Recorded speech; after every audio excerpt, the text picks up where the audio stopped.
नमस्कार मित्रांनो, माझ्या नवीन ब्लॉगमध्ये तुम्हा सर्वांचं स्वागत आहे। आजचा व्हिडिओ खूपच खास आहे। आज आम्ही चिकनची पार्टी बनवणार आहोत। दिवसा नाही तर आम्ही आज थेट रात्री संध्याकाळ होत आली तसं सगळे मित्र जमायला सुरुवात झाली। कोणी चिकन घेऊन आलं, कोणी मसाले, तर कोणी लाकडांची व्यवस्था केली। लाकडं म्हणजे आम्ही चोरली होती लाकडे। रात्रीच्या अंधारात रानात जाण्याची मजा काही वेगळीच असते।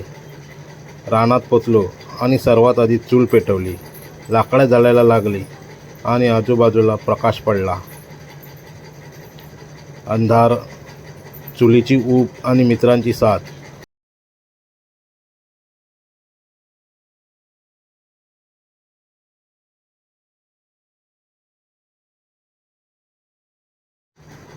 त्यानंतर चिकन मॅरिनेट करून मोठ्या टोपात काढलं।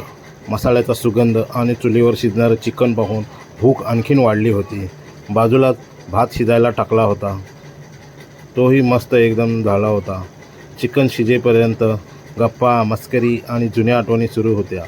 रात्रीच्या शांत वातावरणात फक्त मित्रांचे आवाज आणि चुलीचा कडाडकडा आवाज ऐकू येत होता। हळूहळू चिकन तयार झालं आणि मग सुरू झाली खरी पार्टी। गरमागरम गावठी चिकन, रात्रीचं मस्त वातावरण आणि मित्रांची साथ, असा आनंद पैशाने विकत मिळत नाही। शहरात कितीही मोठ्या हॉटेलमध्ये जेवलो तरी रानात चुलीवर बनवलेल्या चिकनची सर कुठेच येत नाही।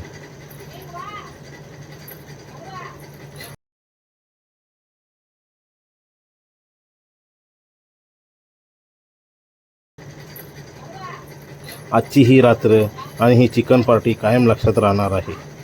व्हिडिओ आवडला असेल तर लाईक करा, चॅनलला सबस्क्राईब करा आणि कमेंटमध्ये सांगा तुम्ही अशी रात्रीची रानातली पार्टी कधी केली आहे का। चला तर मग रात्रीच्या या भन्नाट चिकन पार्टीचा आनंद घेऊया।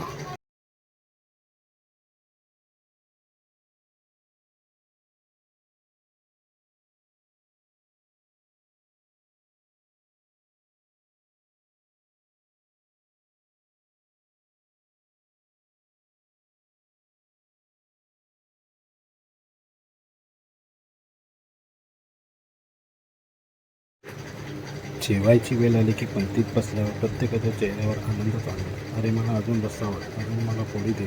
पण खरी गोष्ट जेवण झाल्यावर सुरू होते। जेवताना सगळेच पुढे, पण भांडी घासायची वेळ आली की सगळेच गायब। कोणी पाणी आणायला जातो, कोणी फोनवर बोलायला लागतो, तर कोणी म्हणतो मी जरा येतो। आणि शेवटी 2-3 बिचारे भांडी घासत असतात। म्हणून गावातील रानातील चिकन पार्टीचा नियम एकच, जेवण पंक्तीत नशिबाने मिळतं, पण भांडी घासणं कर्माने।